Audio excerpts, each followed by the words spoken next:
Hey, what is up everybody? It's Animac here for Anime Uproar, and it's time to reveal the shocking truth about the single biggest and most important mystery in all of One Piece. When you really think about it, it all started with the Void Century. Joy Boy, the Poneglyphs, Laugh-Tale, the ancient weapons, the One Piece treasure, the origins of the world government. It all dates back to the Void Century. If we can figure out what really happened during this time, which has been deliberately erased from history, then everything else will fall into place. All the other mysteries in One Piece will be resolved. And I believe that I finally have the answer. I think I know what started everything, what inspired everything, and how it all went down. So let's get into it.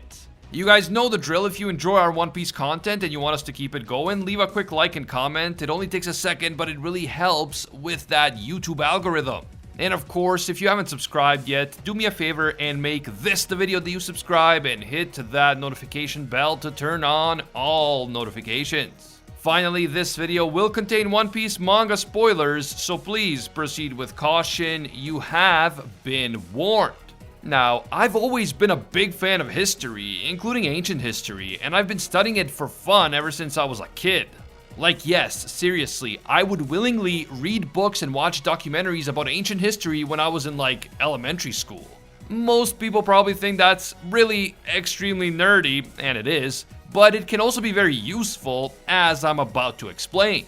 It all started with chapter 1040, where we got confirmation that Zunesha, the giant elephant who carries Zou on his back, was in fact a companion of Joy Boy. Before this moment, we knew that Zunesha was being punished for some grave crime that he committed 800 years ago, so during the Void Century, but we didn't actually have a direct connection between him and Joy Boy. There were many fan theories about it, of course, but once this connection was confirmed, the gears in my head slowly started turning.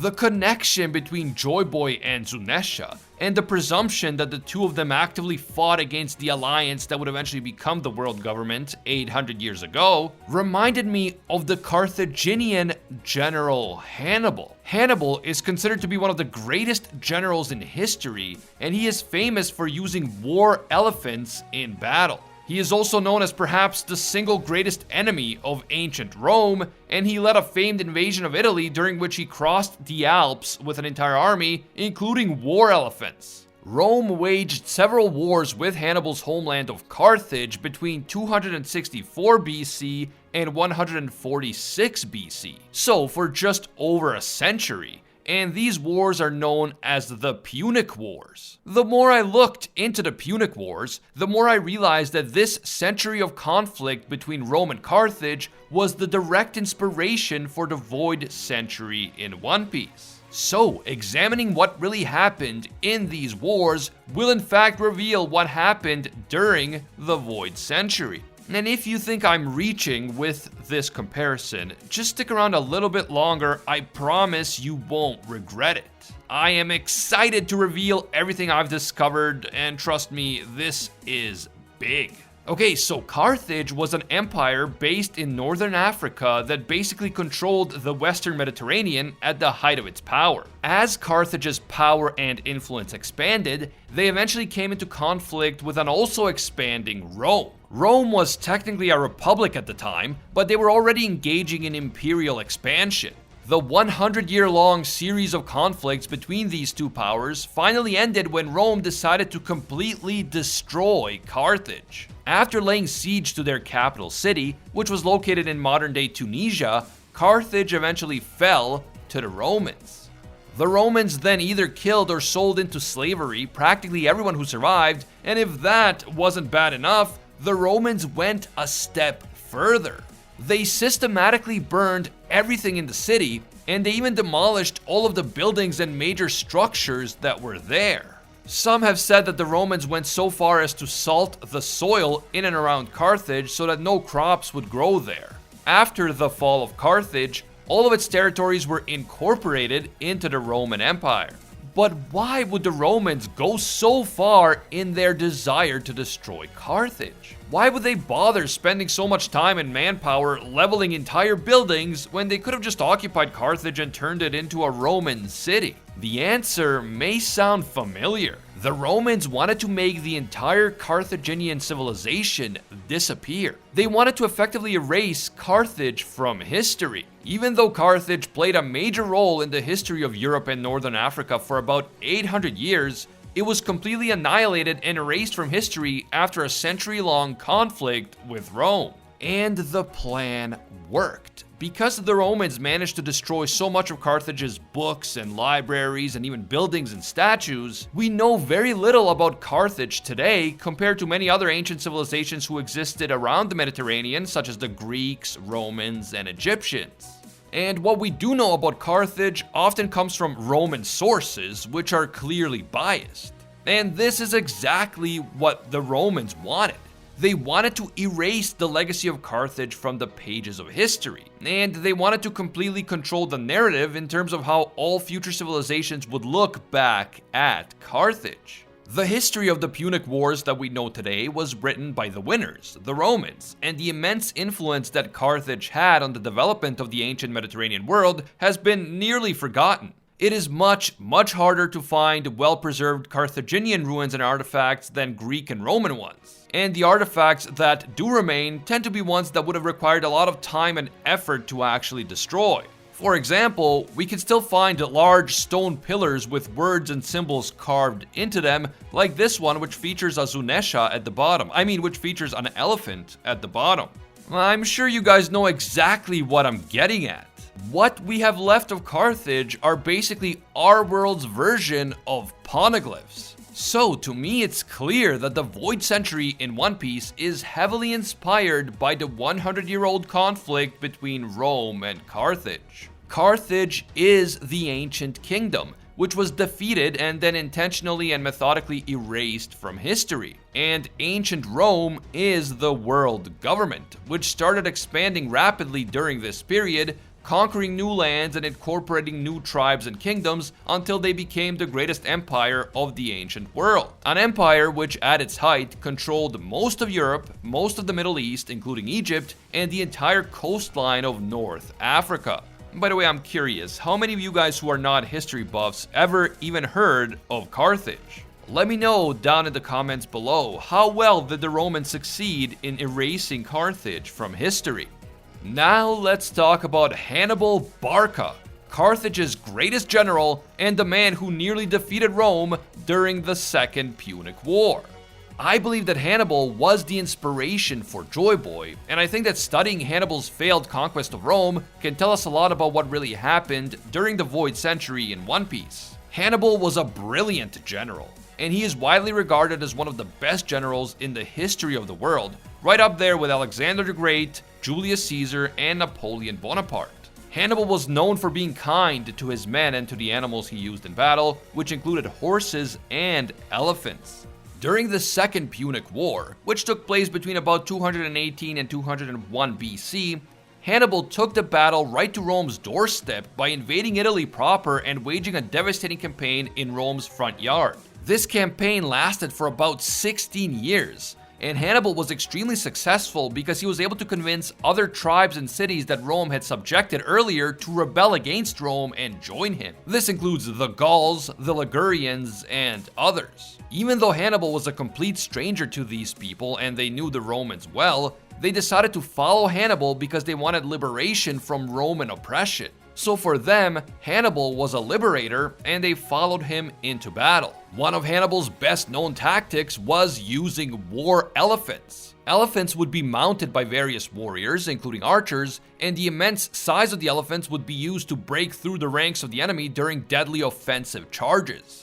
The Romans, and Europeans in general, were not accustomed to even seeing elephants, let alone facing them down in battle. So Hannibal's use of such gigantic and powerful creatures had a strong psychological effect on the enemy. Hannibal actually came extremely close to conquering Rome and changing history forever.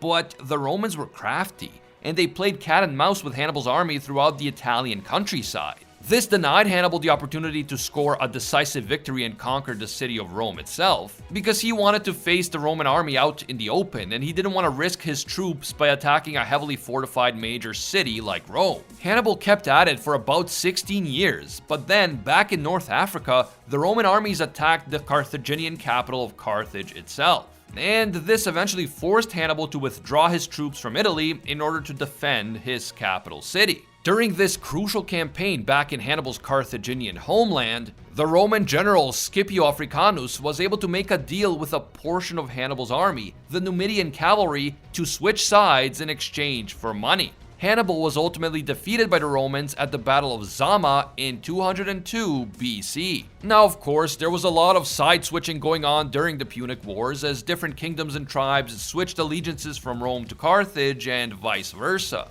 But this betrayal by the Numidian cavalry at a critical turning point in the war really made me think of the Nefertari family.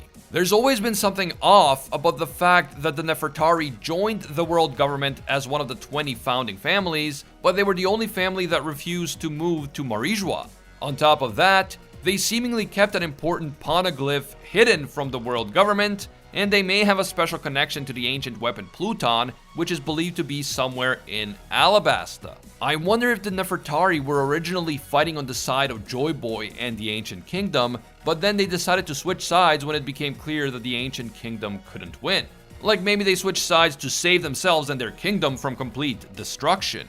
But there's also another possibility, which is that they didn't actually betray Joy Boy. What if Joy Boy also knew that defeat was inevitable, and he actually told the Nefertari to pretend to betray him so that they can infiltrate the world government from within? They could then set the stage for the next big war, for the dawn of the world, by protecting certain poneglyphs and Pluton itself until Joy Boy finally returned.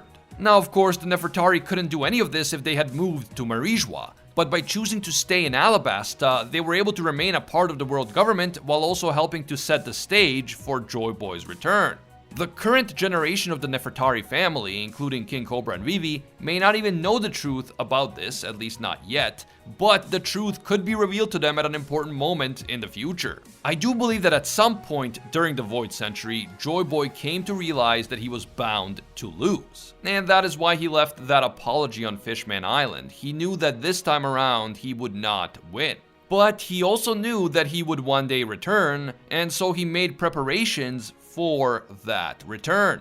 After his defeat at the Battle of Zama, Hannibal survived and was pressured into retirement, and then eventually he was pushed into exile due to Roman military pressure and internal political pressure within Carthage. But even then, Hannibal refused to give up. He continued to fight against the Romans by traveling to kingdoms that had not yet been conquered by them and then advising those kingdoms how to fight the Romans. After the Romans dispatched a large group of soldiers to hunt him down, Hannibal was eventually cornered. He chose to take his own life rather than be taken alive by the Romans. Carthage continued to exist for about 4 decades after that, although they were much weaker than they were before, and they were forced to pay reparations to the Romans. When Carthage started to recover from the Second Punic War and when it began to reassert its independence, the Romans launched the Third Punic War, at the end of which they completely annihilated Carthage and practically erased it from history. In the aftermath, Carthage's territories were completely absorbed by Rome, and what was once Carthage just became one part of the vast Roman Empire.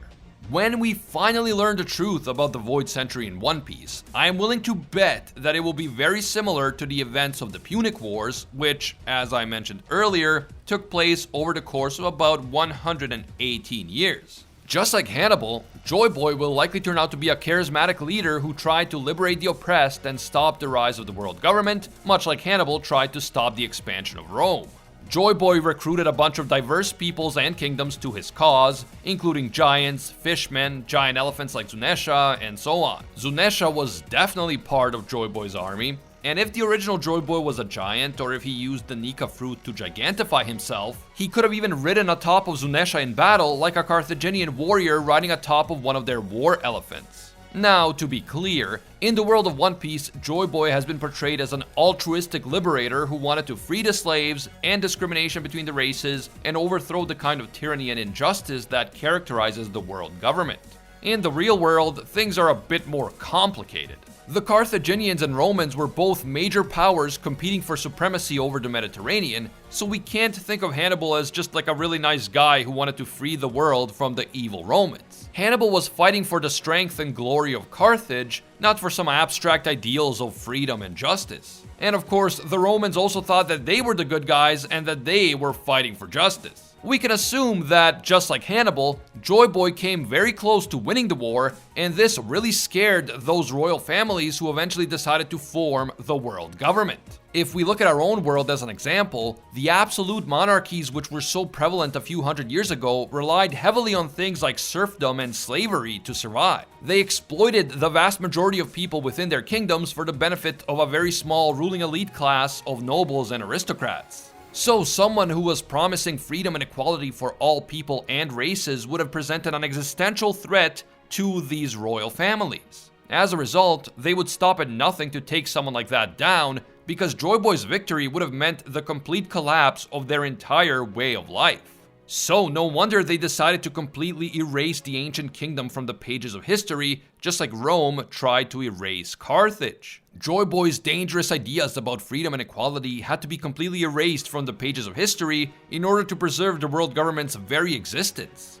But if he came so close to winning, why did Joy Boy ultimately lose? My guess is that, just like with Hannibal, betrayal played an important part in it. It could be betrayal by the Nefertari family, or by someone else altogether. And it is likely that the mysterious Imu Sama played an important role in Joy Boy's ultimate downfall. I realize that this would mean that Imu Sama is practically immortal, but I do think that something along those lines will turn out to be true. Imu Sama sits on the empty throne, and that is not something that just anyone would be able to do. I find it hard to believe that if someone who sits on the empty throne happened to die, that the Gorosei would just allow someone else to assume absolute authority over them.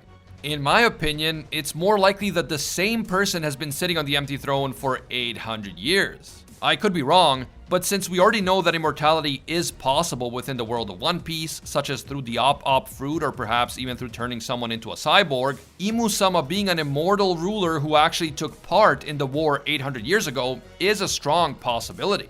And if Imu Sama really turns out to be immortal, then in our Punic War comparison, Imu Sama symbolizes Rome itself. Rome is known as the Eternal City. It has been around for thousands of years, and the ancient Romans believed that no matter how much time passes and how many empires rise and fall, Rome itself will go on forever. Countless different eras and generations came and went, but Imu Sama remains as the firm and steady hand behind the world government. Imu Sama knows the truth about the Void Century, and when anyone gets too close to shining a light on that truth, Imu Sama decides to extinguish that light from history. As the victor of the ancient war, Imu Sama writes history in the way that he or she sees fit, just like the Romans wrote the history of the Punic Wars in a way that made them look noble and civilized, while making the Carthaginians appear to be cruel and barbaric. Some historians believe that the Romans invented stories about Carthage doing horrible things like human sacrifices just to make themselves look better by comparison. However, whether or not the Carthaginians really engaged in such practices remains a matter of debate among historians. Again, there is very little that we actually know about them, which is exactly what the Romans intended. But even if Imu Sama is the immortal ruler of the world government in the present time, what role did this person play during the Void Century? Was he or she someone who actually fought against Joy Boy, meaning that Imu must also have absolutely incredible powers? After all, the original Joy Boy had the overpowered Nika fruit, so could Imu also have a godly Zone Devil fruit, or maybe some other absolutely broken power? Or could it be that Imu actually fought alongside Joy Boy, but then betrayed him in exchange for power and immortality? This is just my personal hunch, by the way, but I've always had the feeling that Imu Sama would turn out to be a woman. Imu just strikes me as an evil queen type character, kind of like Maleficent from Sleeping Beauty. If that does turn out to be the case, I wonder if there will be some sort of forbidden love or unrequited love element to her relationship with the original Joy Boy. Whatever the connection is, I do think that there will be an important link between Joy Boy and Imu, and that link will play a major role in the final arcs of the story, as Luffy, the new Joy Boy, takes on the world government once and for all. I am convinced that the events of the Void Century will closely parallel the Punic Wars, and the fate of Joy Boy and the Ancient Kingdom will parallel the fate of Hannibal and Carthage. In the real world, Hannibal never returned with the help of a legendary devil fruit, and Carthage was never resurrected. Instead, Rome went on to dominate Europe, Northern Africa, and the Middle East for centuries.